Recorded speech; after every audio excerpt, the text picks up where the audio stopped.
نحمده ونستعينه ونستغفره ونعوذ بالله من شرور أنفسنا ومن سيئات أعمالنا من يهده الله فلا مضل له ومن يضلله فلا هادي له ونشهد أن لا إله إلا الله ونشهد أن سيدنا ومولانا محمدا عبده ورسوله أما بعد أعوذ بالله من الشيطان الرجيم بسم الله الرحمن الرحيم قال الله تعالى في قرآن المجيد إن أنزلناه في ليلة القدر وما أدراك ما ليلة القدر ليلة القدر خير من ألف شهر صدق الله العظيم وقال النبي صلى الله عليه وسلم لكل شيء سكال وسكالة القلوب ذكر الله وكما قال علیہ الصلاۃ والسلام۔ اللہ رب العزت کا شکر اور احسان ہے کہ اللہ پاک نے ہمیں اپنے حبیب صلی اللہ علیہ وسلم کی امت میں پیدا فرمایا، بغیر سوال کے پیدا فرمایا۔ دنیا میں ہم بے تحاشا سوال کرتے ہیں، اللہ سے مانگتے ہیں، بندوں سے بھی مانگتے ہیں، جو ضرورت ہوتی ہے ہم دوسرے سے سوال کرتے ہیں، اللہ سے مانگتے ہیں، دنیا کا تقاضا بھی کرتے ہیں، آخرت کا تقاضا بھی کرتے ہیں، اور حکم بھی یہی ہے، صرف آخرت کے تقاضے کا حکم نہیں ہے، دنیا کے تقاضے کا بھی حکم ہے۔ ربنا آتنا فی الدنیا، یا اللہ ہمیں بہترین دنیا عنایت فرمائیے، وفی الآخرہ، اور آخرت بھی بہترین عطا فرمائیے۔ تو دنیا کی نعمتوں کے تقاضے کا بھی حکم ہے، اللہ فرماتے ہیں مجھ سے مانگو، اور آخرت کی نعمتوں کا بھی تقاضے کا حکم ہے۔ لیکن ایمان ایسی نعمت ہے جو اللہ نے ہمیں بغیر سوال کے دی ہے۔ کسی نے بھی یہ تقاضا نہیں کیا کہ اللہ آپ مجھے نبی کریم صلی اللہ علیہ وسلم کی امت میں پیدا کرنا، کسی نے بھی یہ تقاضا نہیں کیا، یہ سوال نہیں کیا کہ اللہ ایمان کی حالت میں پیدا کرنا۔ یہ اللہ نے ہمیں اپنے فضل سے یہ نعمت عطا کی، اور یہ اتنی بڑی نعمت ہے کہ باقی دنیا کی جتنی نعمتیں ہیں وہ اس کے آگے حقیر ہیں۔ جس کو یہ نعمت حاصل نہیں ہے اس کی پوری زندگی کی ریاضت اور فکر اور بھاگ دوڑ سب بیکار ہے، اور جس کو یہ نعمت حاصل ہے پوری زندگی نالائکی بھی کرتا رہا، لیکن اللہ نے اس کو ایمان کی نعمت دی ہو، ایک وقت ایسا آئے گا کہ اپنے حصے کی سزا کاٹ کے جنت میں چلا جائے۔ اتنی بڑی نعمت ہے ایمان کی نعمت، یہ اتنی بڑی نعمت ہے، اور اللہ پاک نے اپنے فضل سے ہمیں بغیر سوال کے نعمت عطا فرمائی۔ پھر اللہ پاک نے رمضان المبارک کا مہینہ عطا فرمایا۔ یہ عام مہینہ نہیں ہے۔ ایک حدیث مبارکہ کا مفہوم ہے کہ اگر لوگوں کو یہ پتہ چل جائے کہ رمضان المبارک کی کتنی برکات اور فضیلت ہے تو لوگ یہ دعا کریں کہ اللہ پورا سال رمضان ہو، پورا سال رمضان ہو۔ اللہ پاک ہر چیز کے اجر کو بڑھا دیتے ہیں۔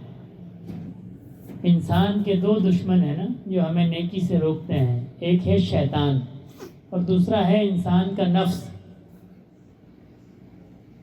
شیطان اور نفس، انسان ان دو وجوہات کی بنیاد پہ گناہ کرتا ہے، یا تو اس کو شیطان کا وسوسہ ہوتا ہے یا اپنا نفس اس کو برائی پہ راغب کرتا ہے۔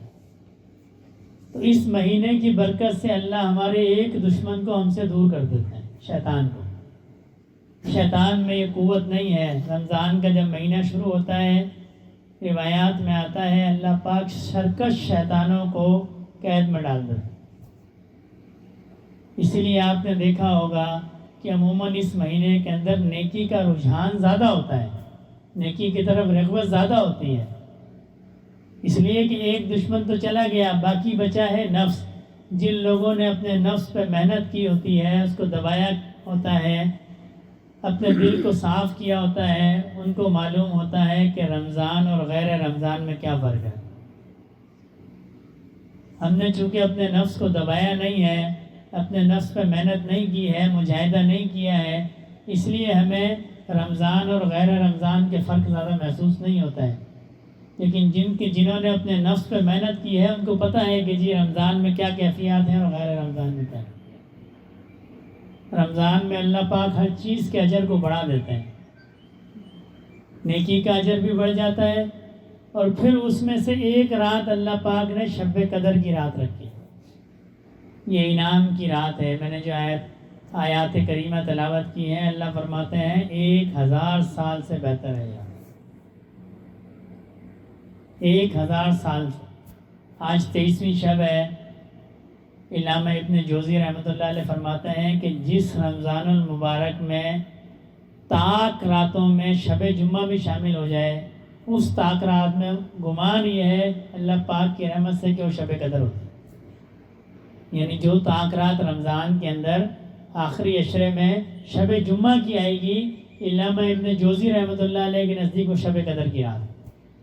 تو آج جو ہے شب جمعہ کی رات ہے، اور ہے بھی طاق عدد کی رات ہے. اچھا، ایک میں وضاحت کر دوں. ہمارے یہاں ایک عام تصور یہ ہے کہ جی جاگنے کی رات ہے. اسلام میں کوئی رات جاگنے کی نہیں ہے. کوئی رات اسلام میں جاگنے کی، عبادت کی رات ہے. اور اس کا طریقہ جو بزرگوں سے منقول ہے، جتنی ہمت ہو اس کے مطابق عبادت کی جائے. اگر ساری رات جاگتے بھی رہے اور اپنے آپ کو کسی ایسے کام میں مشغول رکھا جس کا کوئی نفع نہ ہو، کوئی موبائل دیکھتا رہا یا بے دلی سے کوئی محنت کرتا رہا، اس کا کوئی نفع نہیں ہے. بے دلی کی عبادت کا کوئی نفع نہیں ہے. میں اکثر ساتھیوں سے کہتا ہوں، عبادت وہ ہو جو دل کے ساتھ ہو. عبادت وہ ہو جو دل کے ساتھ ہو، جو حاضری کے ساتھ ہو، جو خشوع و خضوع کے ساتھ ہو. جس محنت میں، جس عبادت میں، جس اللہ کی بندگی میں خشوع و خضوع نہیں ہے، جبر ہے، اس کا کوئی نفع نہیں ہے. تو بہتر طریقہ یہ ہے کہ اگر کسی کی ہمت کم ہے تو وہ معمول کے مطابق عشاء پڑھ کے سو جائے، پھر 2 بجے اٹھے جب جاگنے کا وقت ہے، اللہ کی رحمت کا وقت ہے. پھر وضو کرے، پھر نفل پڑھے، پھر اللہ سے گڑ گڑا کے مانگے. پھر جتنا قرآن پاک پڑھ سکتا ہو فجر تک قرآن پاک پڑھے، نوافل پڑھے، پھر سحری کرے اور فجر پڑھے اور اشراق پڑھ کے پھر پڑھے. کیونکہ یہ رات اللہ کو راضی کرنے کی رات ہے. اللہ پاک اس رات میں انعامات کو بڑھا دیتے ہیں. ویسے تو پورا رمضان ہی رحمت کی رات ہے، پورا رمضان رحمت ہی رحمت ہے. یہ اللہ نے ہمیں دیا ہے. بہت سارے ساتھی ہیں جو پچھلے سال ہمارے پاس تھے، اس سال نہیں ہے، اللہ نے نہیں دیا. تو اس مہینے کی قدر کی جائے. یہ مہینہ اللہ نے اس لیے دیا ہے کہ اس میں اللہ کو راضی کیا جائے. یہ راضی کرنے کا مہینہ ہے. ہمارے جو کاروباری دوست ہیں نا، جب رمضان شروع ہوتا ہے تو ان سے کہا جائے تو وہ کہتے ہیں جی کمائی کا مہینہ ہے. وہ درست کہتا ہے، لیکن یہ مال کی کمائی کا مہینہ نہیں ہے. یہ اللہ کو رضا کرنے کی کمائی کا مہینہ ہے. یہ نیکیوں کی کمائی کا مہینہ ہے. نبی کریم صلی اللہ علیہ وسلم مسجد نبوی میں ممبر شریف پہ چڑھے تو آپ نے فرمایا آمین. پھر جب دوسرے سٹیپ پہ، دوسری سیڑھی پہ قدم رکھا، فرمایا آمین. جب تیسری سیڑھی پہ قدم رکھا، فرمایا آمین. صحابہ کرام نے عرض کی اللہ کے نبی آپ کا یہ معمول نہیں ہے. آپ نے خلاف معمول گفتگو فرمائی ہے. فرمایا جب میں نے پہلی سیڑھی پہ قدم رکھا، جبرائیل امین آئے اور آپ نے فرمایا کہ وہ شخص برباد ہو جائے جس کے ماں یا باپ یا دونوں میں سے کوئی زندہ ہو اور وہ اس کی خدمت کر کے اللہ کو راضی نہ کر لے. تو نبی کریم صلی اللہ علیہ وسلم نے فرمایا آمین. پھر جبرائیل علیہ السلام نے بدعا کی کہ وہ شخص ہلاک ہو جائے جو رمضان کے مہینے کو پائے اور اللہ کو راضی نہ کر لے. آپ نے فرمایا آمین. پھر بدعا فرمائی کہ وہ شخص بھی ہلاک ہو جائے جو نبی کریم صلی اللہ علیہ وسلم کے نام مبارک کو سنے اور آپ پہ درود نہ بھیجے. حضرات علماء نے لکھا ہے کسی مجلس میں نبی کریم صلی اللہ علیہ وسلم کا نام مبارک لیا جائے تو کم از کم 1 مرتبہ درود پڑھنا واجب ہے. بہتر تو یہ ہے کہ جب بھی آپ کا نام لیا جائے آپ پہ درود پڑھا جائے، آپ پہ درود پڑھا جائے. درود ایسی ایک نعمت ہے، ایسی عبادت ہے. باقی جتنی عبادتیں ہیں ان کے بارے میں شک ہے، اشکال ہے کہ اللہ نے قبول کی ہے کہ نہیں کی. نماز ہے، اللہ جانتا ہے قبول ہوئی کہ نہیں ہوئی. روزہ ہے اللہ جانتا ہے قبول ہوا کہ نہیں ہوا، حج ہے اللہ جانتا ہے قبول ہوا کہ نہیں ہوا، لیکن درود شریف ایسی عبادت ہے جو قبول ہی قبول ہے، یہ قبول ہی قبول ہے۔ ہر نیکی جو ہے، ہر عبادت جو ہے وہ کچھ نیکیاں دیتی ہے، کچھ نیکیاں مجھ سے لیتے ہیں، روزہ ہے اس کی کچھ نیکیاں ہیں، لیکن یہ ایسی عبادت ہے کہ یہ استغفار بھی ہے، یعنی جو بندہ درود پڑھتا ہے اللہ اس کے 10 گناہوں کو معاف فرما دے، استغفار ہو گئی۔ پھر اللہ اس کے نامہ اعمال میں 10 نیکیوں کو لکھتے ہیں، اور اللہ اس کے 10 درجات کو بلند کرتے ہیں، 3 نفع ایک چیز میں۔ تو یہ رمضان کا ماہ مبارک ہے، دن بھی کم رہ گئے ہیں، 6 یا 7 دن رہ گئے ہیں، تو کوشش یہ کی جائے کہ ان 6-7 دنوں میں جتنا ہم اللہ کو راضی کر سکتے ہیں وہ کریں۔ یہ سیل ہے نا، نفل کا ثواب فرض کے برابر، فرض کا ثواب 70 درجے اوپر۔ جس نے عام دنوں میں قرآن نہیں پڑھا وہ رمضان میں پڑھ لے، جس نے ابھی تک نہیں کھولا وہ آج سے شروع کر دے، جتنا پڑھ سکتا ہو، جتنے نوافل پڑھ سکتا ہو، جتنا اللہ کو راضی کر سکتا ہو وہ اس مہینے میں اللہ کو راضی کر لے۔ یہ جو رمضان المبارک کی راتیں ہیں اس میں اللہ پاک بے حساب بخشش فرماتے ہیں۔ بعض روایات کے اندر آتا ہے عرب کے اندر ایک قبیلہ تھا جو بکریاں پالنے کے والے میں مشہور تھا کہ بکریاں پالا کرتے ہیں، بڑی ان کا ریوڑ ہوتا تھا، بنو کلب۔ بعض روایات میں آتا ہے اللہ پاک رمضان المبارک کی ہر رات میں بنو کلب کی جتنی بکریاں تھیں ان کے جتنے بال ہیں ان کے برابر انسانوں کی مغفرت فرماتا ہے۔ یہ رحمت کا مہینہ ہے، اور اس رحمت کے مہینے میں یہ تاک رات، یہ برکت کی رات ہے، اور تاک رات کے اندر رات کا تیسرا پہر، وہ ہم ایک مثال دیتے ہیں نا سونے پہ سہاگا، تو یہ جو تاک عدد کی راتیں ہیں، تاک راتیں ہیں، یہ سونے پہ سہاگا ہیں، اور خصوصاً اس وقت جب آخری پہر کے اندر جو قبولیت کا وقت ہے، روایات میں آتا ہے ایک فرشتہ ندا دیتا ہے جب تیسرا پہر رات کا گزرتا ہے نا، 3 حصوں میں تقسیم کیا جائے تو 2 حصے جب گزر جائیں اور ایک حصہ باقی ہو، نبی کریم صلی اللہ علیہ وسلم کا معمول تھا کہ آپ 2 حصے آرام فرماتے تھے اور ایک حصے کو اٹھ جایا کرتے تھے۔ تو روایات میں آتا ہے کہ منادی دینے والا منادی دیتا ہے، اللہ پاک آسمان زمین پہ تشریف لے آتے ہیں، اور پھر صدا لگتی ہے کون ہے جو مجھ سے مانگے۔ اگر ہمارے ملک کا وزیر اعظم ایک اعلان کر دے کہ جی رات کو 2 بجے جو مجھ سے مانگے گا میں اس کو دوں گا، یا مجھے کال کرتا ہے، دیکھیں کیسے لائنیں لگتی ہیں، اللہ صدا دیتے ہیں کون ہے جو مجھ سے مانگے، کون ہے جو پریشان ہے میں اس کی پریشانی کو دور کروں، اور صبح صادق تک یہ ندا لگتی رہتی ہے، صدا دینے والا یہ صدا دیتا رہتا ہے کہ اللہ فرماتے ہیں مجھ سے مانگو، کسی کو دکھ ہے مجھ سے مانگو، کسی کو پریشانی ہے مجھ سے مانگو۔ ایک ہمارے یہاں غلط فہمی ہے، ہم سمجھتے ہیں کہ نماز ہی عبادت ہے، روزہ عبادت ہے، تلاوت قرآن عبادت ہے، دعا مانگنا بھی عبادت ہے، دعا مانگنا بھی عبادت ہے۔ میرا مشاہدہ ہے بہت سارے ساتھی ہیں اچھی نماز پڑھتے ہیں، عمدگی کے ساتھ نماز پڑھتے ہیں، تسلی سے نماز پڑھتے ہیں، لیکن دعا ایسے مانگتے ہیں جیسے فٹافٹ بس نہیں۔ یہ دعا بھی عبادت ہے، بلکہ نبی کریم صلی اللہ علیہ وسلم کی حدیث مبارکہ کا مفہوم ہے دعا عبادت کا مغز ہے، پورے جسم میں جو کام کا حصہ ہے یہ مغز ہے۔ 1.5 کلو کا انسانی مغز ہوتا ہے دماغ، اور 2 من جسم کو وہ کنٹرول کرتا ہے، اتنا قیمتی ہے۔ تو عبادت کا مغز دعا ہے، کچھ وقت دعا کو بھی دیا کریں، جب رات میں اٹھیں یا نماز پڑھ کے فارغ ہوا تسلی سے دعا مانگیں، اور اس یقین کے ساتھ دعا مانگیں کہ اللہ میری دعاؤں کو سن رہے ہیں، جیسے آپ میری گفتگو سن رہے ہیں نا، مجھے یقین ہے آپ میری گفتگو سن رہے ہیں، ایسے اللہ ہماری دعاؤں کو سن رہے ہیں، اور اس یقین کے ساتھ اللہ سے دعا مانگیں، اللہ سے چھوٹی سے چھوٹی چیز اور بڑی سے بڑی چیز۔ چھوٹی سے چھوٹی چیز کیا ہے؟ یا اللہ مجھے دنیا کی آفات سے محفوظ فرمائے، اور بڑی سے بڑی چیز کیا ہے؟ یا اللہ مجھے اپنی رضا والی زندگی عنایت فرمائے۔ یہ بڑی سے بڑی چیز ہے، اللہ کی جو رضا ہے یہ بڑی ہے۔ منصور بن عمار رحمۃ اللہ علیہ ایک بزرگ گزرے، حضرت کا واعظ بڑا مشہور تھا، واعظ کیا کرتے تھے، فوت ہو گئے۔ کسی نے خواب میں دیکھا، مجھے حضرت کیسا رہا معاملہ؟ فرمایا جب میں اللہ پاک کی بارگاہ میں پیش ہوا تو اللہ پاک نے مجھ سے فرمایا منصور تم دنیا میں ایک بات غلط کرتے تھے. کیا غلط کرتے تھے؟ تم کہتے تھے کہ کامیابی یہ ہے کہ انسان جنت کے اندر چلا جائے. بڑی بات یہ ہے کہ انسان جنت میں چلے جائے، حالانکہ بڑی بات یہ ہے کہ میں بندے سے راضی ہو جاؤں. بڑی بات یہ ہے کہ میں بندے سے راضی ہو جاؤں. جس بندے سے اللہ راضی ہو گئے جنت تو اس کے لیے ہے ہی ہے. جنت تو اس کے لیے ہے ہی ہے. اصل چیز تو اللہ کی رضا ہے. جس سے اللہ راضی ہو گئے پھر اس سے ساری کائنات راضی ہو گئی. یہ ساری نعمتیں اس بندے کے لیے ہیں جس سے اللہ راضی ہے. جو اللہ کی ذات میں جس نے اپنے آپ کو اپنی مرضی کو اللہ کی مرضی میں فنا کر دیا، پھر پوری کائنات اس کے تابع. شاہ عبداللطیف بڈھائی رحمۃ اللہ علیہ کے حالات میں آتا نا، مجذوب تھے. مجذوب بعض اوقات ایسی گفتگو کرتے ہیں جو عام عقل میں نہیں آتی ہے.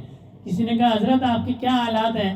کہا جی حالات کیا پوچھتے ہو، جس کی مرضی سے زمینوں اور آسمان چلتے ہوں اس کی کیا حالات ہوں گے؟ اس نے کہا حضرت یہ تو شرک ہے، زمین اور آسمان تو اللہ کی مرضی سے چلتے ہیں. کہا جی میں نے اپنی مرضی کو اللہ کی مرضی میں فنا کر دیا. جو اللہ کی مرضی ہے وہ میری مرضی ہے بس. جب رضا کی اس کیفیت میں بندہ آتا ہے پھر اس کو ہم کہتے ہیں الا بذکر اللہ تطمئن القلوب. اللہ کے ذکر میں سکون ہے، اطمینان ہے.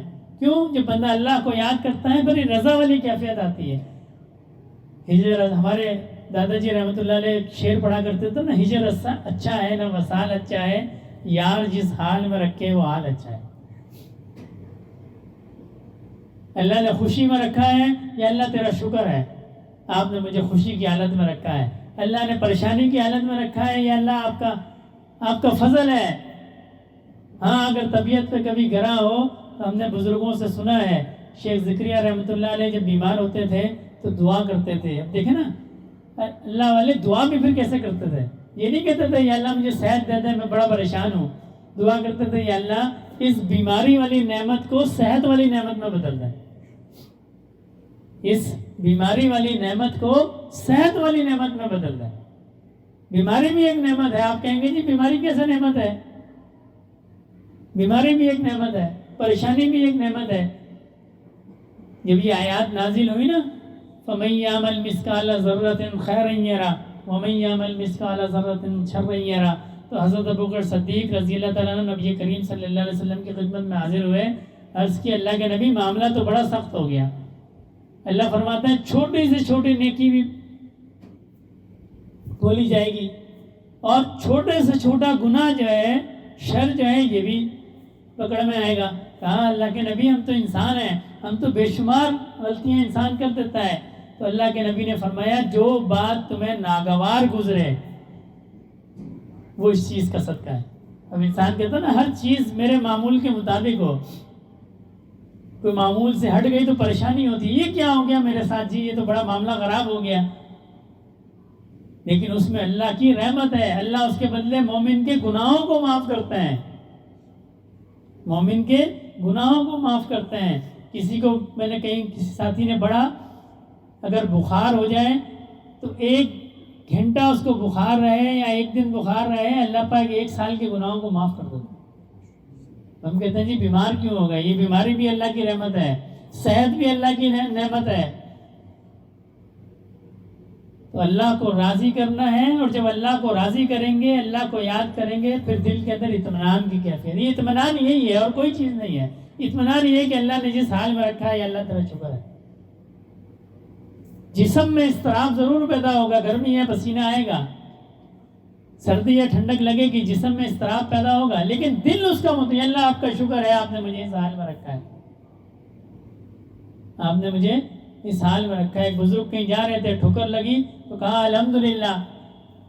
کسی نے کہا حضرت یہ الحمدللہ کا مقام نہیں ہے، یہ تو ان للہ و انا الیہ راجعون کا مقام ہے. آپ کو چوٹ لگی ہے. فرمایا میں نے شکر اس بات پہ نہیں کیا، شکر اس بات پہ کیا ہے کہ اللہ نے اپنے فضل سے یہ معاملہ کیا ہے، ورنہ جیسے ہمارے آسمان ہیں، ہمارے اعمال ہیں، اللہ چاہتے تو آسمان سے آگ برسا دیتے. ایسے اعمال ہیں نا ہمارے. یہ تو اللہ کا فضل ہے کہ اللہ بوسوں کو قرآن میں ایک آیت کا مفہوم ہے، اللہ کہتے ہیں بوسوں کو ویسے ہی معاف کر دوں. جو تم پہ تکلیف آتی ہے تمہارے ہاتھ کی کمائی ہے، بوسی کو تو میں ویسے ہی معاف کر دیتا ہوں. تو یہ رمضان کا مہینہ ہے، یہ اللہ کو راضی کرنے کا مہینہ. جتنے اپنی مصروفیات کو مختصر کر سکتے ہیں ہم مختصر کر کے زیادہ وقت اللہ کی یاد میں گزارا جائے، تلاوت میں گزارا جائے، نوافل میں گزارا جائے. کوشش کریں گے سارے ساتھی. 9-10 دن ہیں اور یہ معاملہ ایسا ہے، رمضان کا مہینہ ہے، سب سحری پہ اٹھتے ہیں. تو جب بندہ اٹھے تو 10 منٹ پہلے اٹھ جائے اور وضو کر کے 4 رکعت 8 رکعت تہجد کی پڑھیں. اس میں آسان ہے معاملہ. اس کے بعد پھر سحری کھا لیں. عام دنوں میں تو ہم کہتے ہیں جی ہماری آنکھ نہیں کھلتی ہے، تو اس میں تو اٹھنا ہی اٹھنا ہے. جس نے روزہ رکھنا ہے اس نے اٹھنا ہے. تو 10 منٹ اٹھ کے پہلے نفل پڑھ لیں. دعا فرمائیں اللہ پاک عمل کی توفیق عطا فرمائیں. تھوڑی دیر اللہ کا ذکر کریں گے تمام ساتھی. 3 دفعہ استغفار، 10 دفعہ درود شریف، 10 دفعہ تیسرا کلمہ، 11 دفعہ سورہ اخلاص اور 1 دفعہ سورہ فاتحہ پڑھ لیں. استغفر اللہ.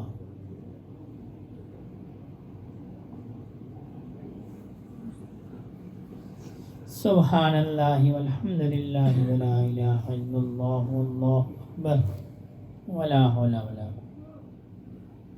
قوة.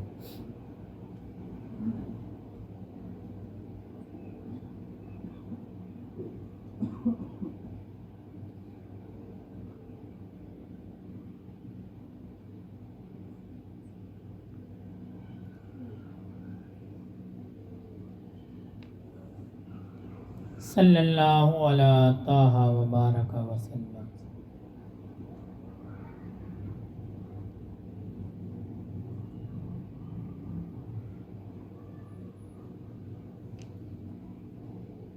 قل هو اللہ احد اللہ الصمد لم یلد ولم یولد ولم یکن له کفوا احد.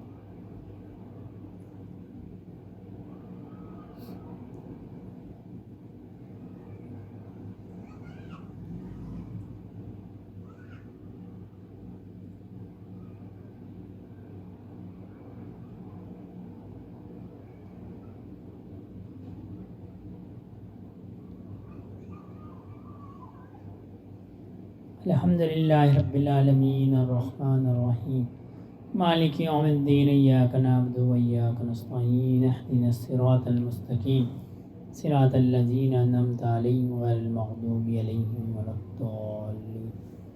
الحمد للہ رب العالمین والصلاة والسلام علی سید المرسلین. یہ اللہ پاک جو پڑھا گیا ہے اس کا ثواب نبی کریم صلی اللہ علیہ وسلم کی بارگاہ عالیہ میں پیش فرمائیے. آپ کے طفیل جملہ صحابہ اکرام، سلسلہ عالیہ نقشبندیہ کا جملہ شوخ وزام، خصوصاً میرے دادا رحمۃ اللہ علیہ کے نام اعمال میں داخل فرمائیے. یہ اللہ پاک اس کا ثواب جملہ مسلمان مردوں اور عورتوں، زندہ اور مردہ، سب کے نام اعمال میں داخل فرمائیے.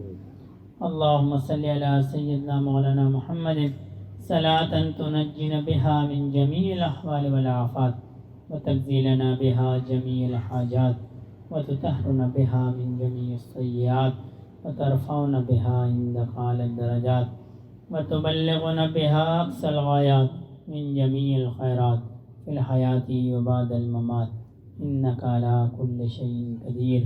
سبحان ربک رب العزة عما یصفون وسلام علی المرسلین والحمد للہ رب العالمین. آمین برحمتک یا.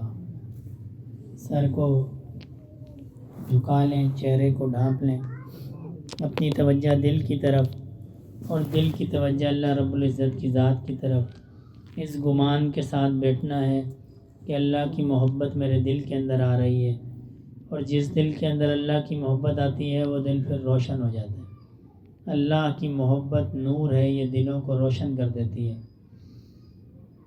ایک حدیث پاک کا مفہوم ہے، اللہ پاک بندے سے گمان کے مطابق معاملہ کرتے ہیں. ہم اللہ سے اپنی محبت کا، رحمت کا گمان رکھیں گے، اللہ ہم سے رحمت والا معاملہ فرمائیں گے.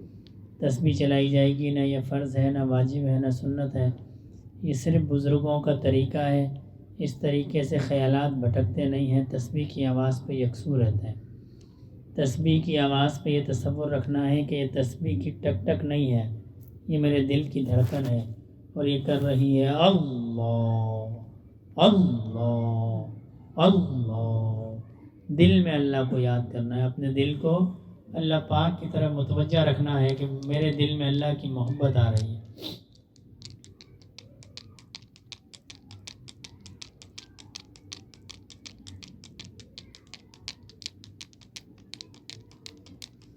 انما المؤمنون الذين اذا ذكر الله وجلت قلوبهم واذا تليت عليهم آياته زادتهم ایمانا وعلى ربهم يتوكلون الذين يقيمون الصلاة ومما رزقناهم ينفقون اللہ اللہ اللہ.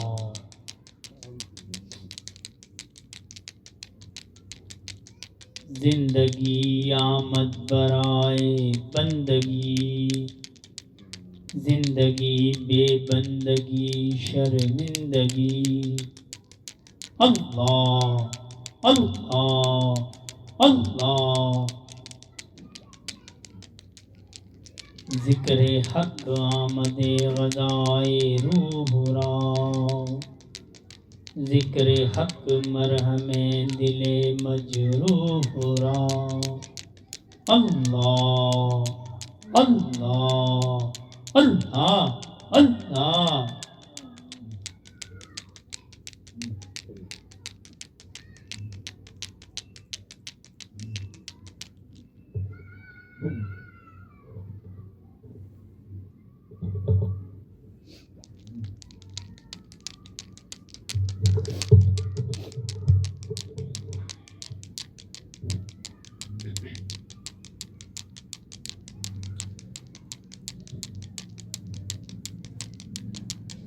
مخلص زندگی اب نہ سمجھے کوئی. اللہ مخلص زندگی اب نہ سمجھے کوئی. مجھ کو عشق نبی قدر مل گیا، جگمگائے نہ کیوں میرا سے دروں. ایک پتھر کو آئینہ اگر مل گیا، جس طرف سے بھی گزری میری خواہشیں، مجھ سے بچ کر نکلتی رہی لغزشیں. اللہ اللہ. جس طرف سے بھی گزری میری خواہشیں، مجھ سے بچ کر نکلتی رہی لغزشیں. جب جھکائی نظر جھک گیا میرا سر، جب جھکائی نظر جھک گیا میرا سر. نقش پا ان کا ہر موڑ پر مل گیا،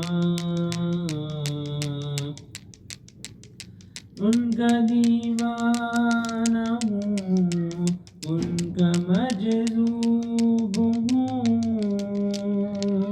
کیا یہ کم ہے کہ میں ان سے منسوب ہوں. ان کا دیوانہ ہوں ان کا مجذوب ہوں. کیا یہ کم ہے کہ میں ان سے منسوب ہوں. سرحد حشر تک جاؤں گا بے دھڑک، سرحد حشر تک جاؤں گا بے دھڑک. مجھ کو اتنا تو زاد سفر مل گیا،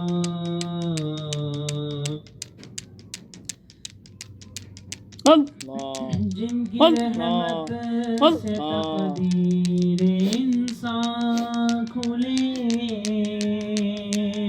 ان کی جانب دروازہ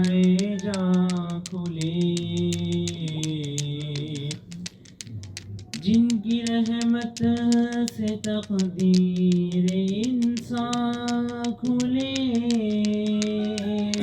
ان کی جانب ہی دروازے جان کھلے، جان عمر رواں لے کے جاتی کہاں، جان عمر رواں لے کے جاتی کہاں، خیر سے مجھ کو خیر البشر مل گیا، جب سے مجھ پر ہوا مصطفیٰ کا کرم، بن گیا دل مظفر چراغ حرم، جب سے مجھ پر ہوا مصطفیٰ کا کرم، بن گیا دل مظفر چراغ حرم، زندگی پھر رہی تھی بھٹکتی ہوئی، زندگی پھر رہی تھی بھٹکتی ہوئی، میرے خانہ بدوشی کو گھر مل گیا، مفلس زندگی اب نہ سمجھے کوئی، مجھ کو عشق نبی اس قدر مل گیا، جگمگائے نہ کیوں میرا سے دروں، ایک پتھر کو آئینہ گر مل گیا،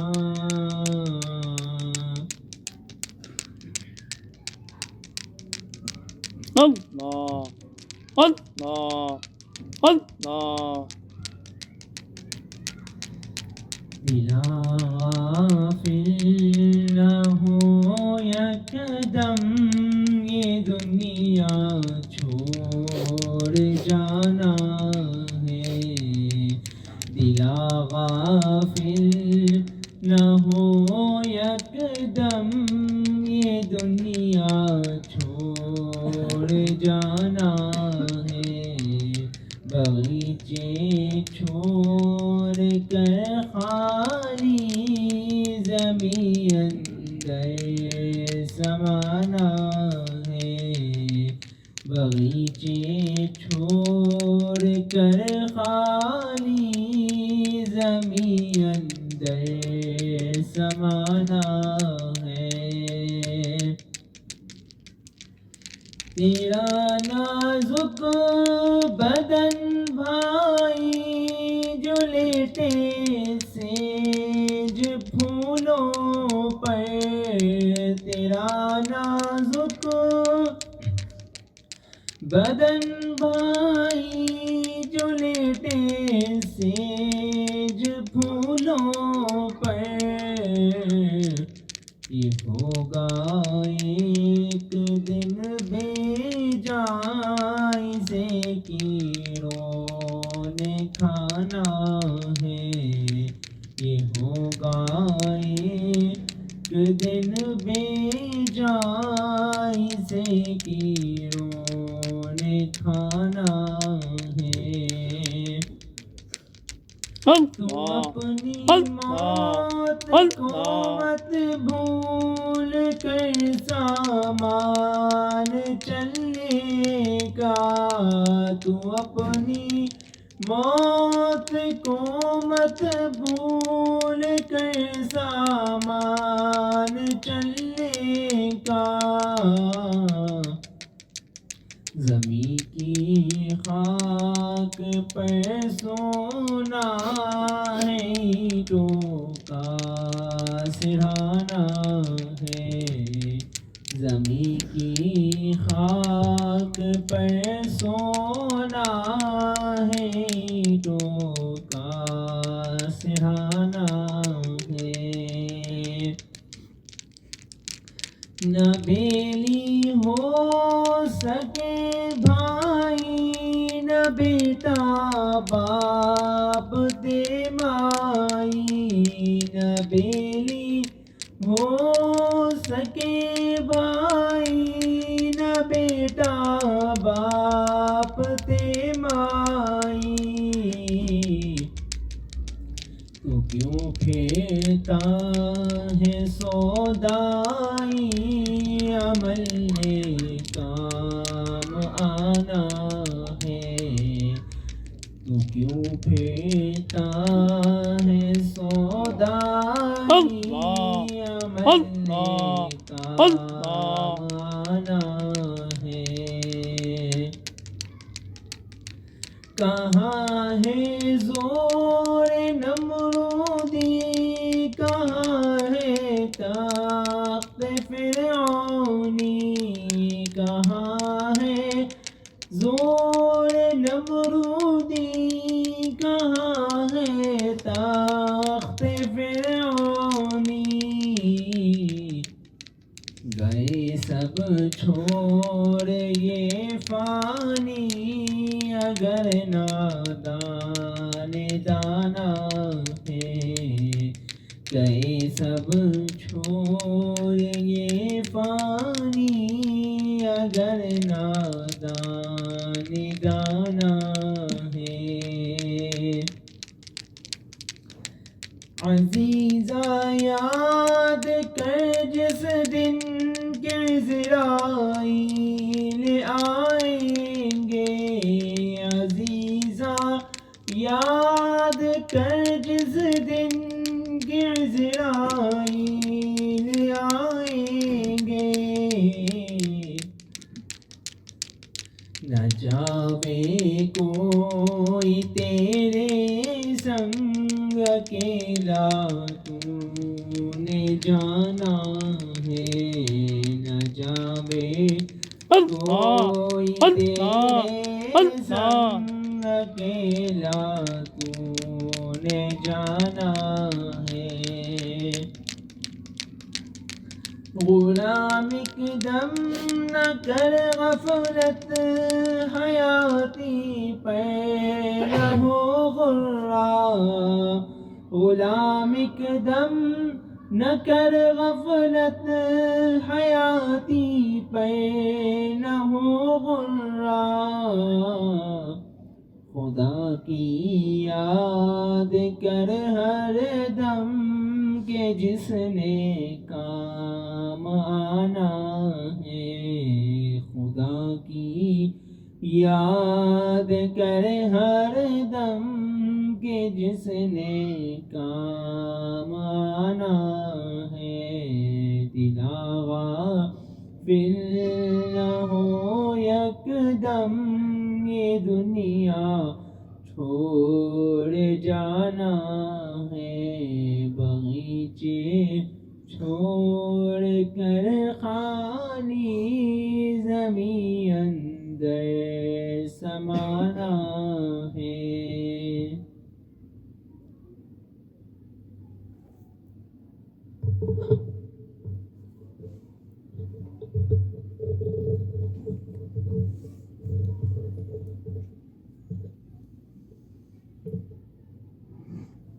اللہ اللہ اللہ،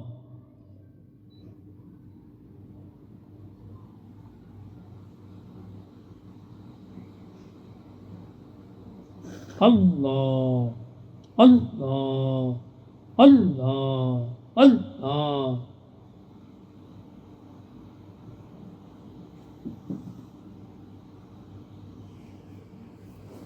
دعائے خیر۔ الحمدللہ رب العالمین الرحمن الرحیم مالک یوم الدین، ایاک نعبد و ایاک نستعین، اہدنا الصراط المستقیم، صراط الذین انعمت علیہم غیر المغضوب علیہم ولا الضالین، ربنا ظلمنا انفسنا وان لم تغفر لنا وترحمنا لنكونن من الخاسرین، ربنا لا تؤاخذنا ان نسینا واخطانا، ربنا ولا تحمل علينا إصرا كما حملته على الذين من قبلنا ربنا ولا تحملنا ما لا طاقة لنا به واعف عنا واغفر لنا وارحمنا أنت مولانا فانصرنا على القوم الكافرين ربنا لا تزغ قلوبنا بعد إذ هديتنا وهب لنا من لدنك رحمة إنك أنت الوهاب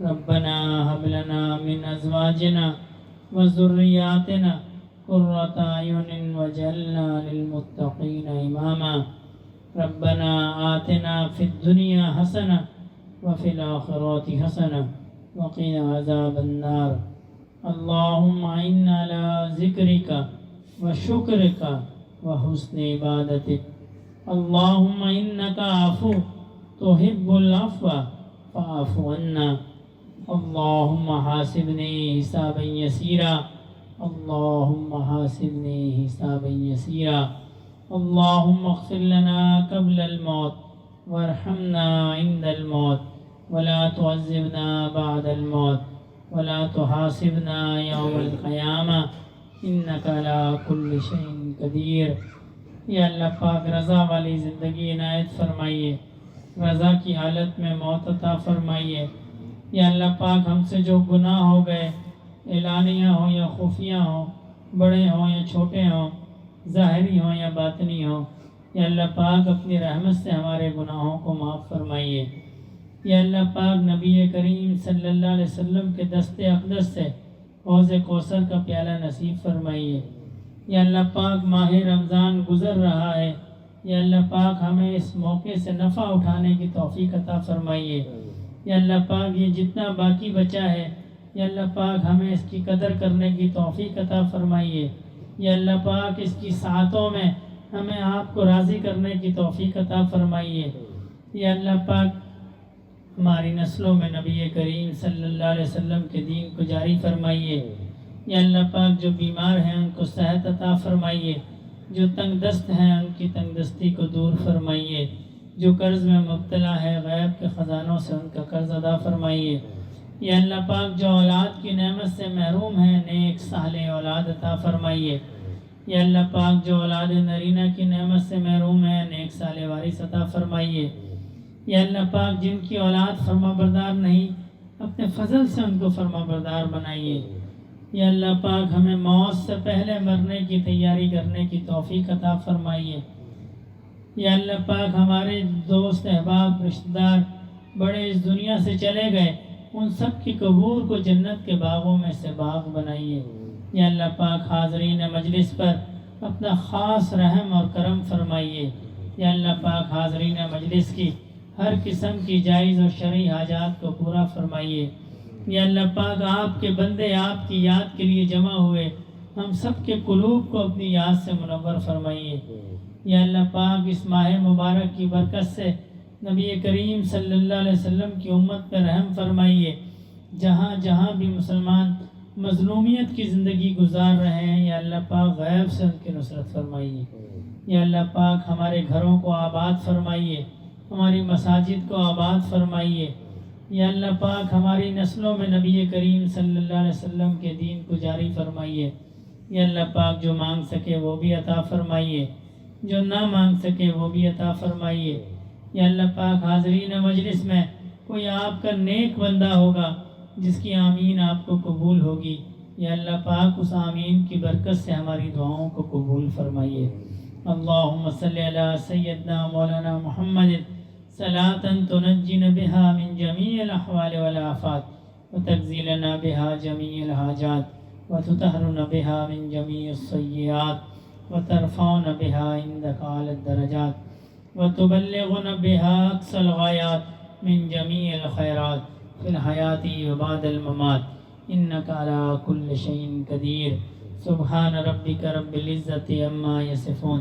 وسلام علی المرسلین والحمد للہ رب العالمین آمین برحمتک یا ارحم الراحمین.